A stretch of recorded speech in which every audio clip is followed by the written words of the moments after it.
Assalamu alaikum viewers, welcome back to my channel. Today I'll be making mango jelly cake. So let's make it. First আমি milk jelly ball বানাবো.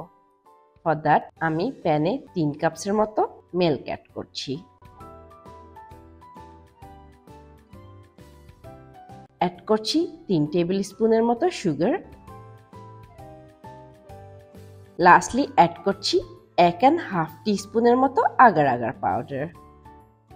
agar agar powder কিন্তু normal তাপমাত্রার পানিতে দিতে হবে, না হলে কিন্তু সহজে গলবে না।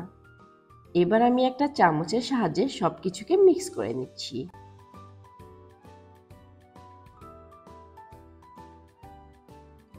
এখন আমি চুলার জালটা অন করে দিলাম। অনবরত নেড়েচেড়ে নিচ্ছি। জাল দেব 3 থেকে 4 মিনিটের মতো।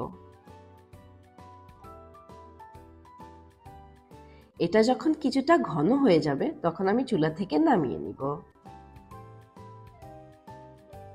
এখন আমি একটা আইস ট্রেতে ঢেলে দিচ্ছি।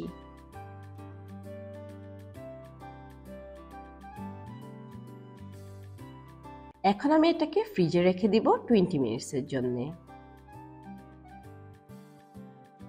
20 মিনিট পর আমার মিল্ক জেলিটা একদমই রেডি।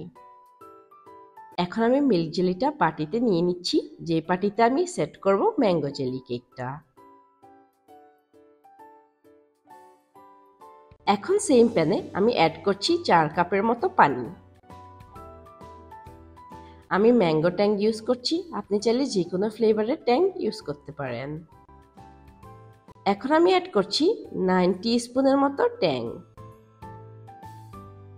আর 2 টিস্পুনের মতো agar agar পাউডার। সবকিছুকে ভালোভাবে মিক্স করে নিচ্ছি। সেম প্রসেসে আমি ট্যাং জেলিটাও বানিয়ে নিচ্ছি।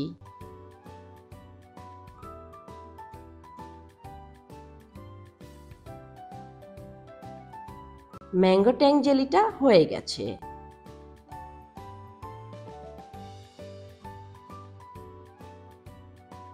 এখন আমি ঢেলে দিচ্ছি বাটিতে।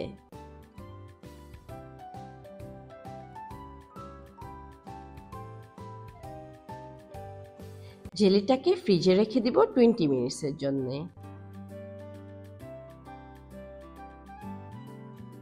20 মিনিট পর আমার ম্যাঙ্গো জেলি কেকটা সেট হয়ে গেছে। এবার একটি ছুরি দিয়ে সাইড থেকে এভাবে একটু কেটে নিচ্ছি, যেন যে কোনো পাত্রে আমি খুব সহজে জেলিটাকে ছাড়িয়ে নিতে পারি। আর চাইলে কিন্তু এভাবে বাটিতেও রাখা যায়। এখন দেখে বুঝতেই পারছেন আমি কিভাবে ম্যাঙ্গো জেলিটা প্লেটে ঢেলে নিচ্ছি। এই ম্যাঙ্গো জেলিটা খেতে অনেক মজা, একবার বাসায় বানিয়েই দেখুন। আর রেসিপিটা ভালো লাগলে লাইক, কমেন্ট আর শেয়ার করুন আপনার ফ্রেন্ডস আর ফ্যামিলির সাথে। আল্লাহ হাফেজ।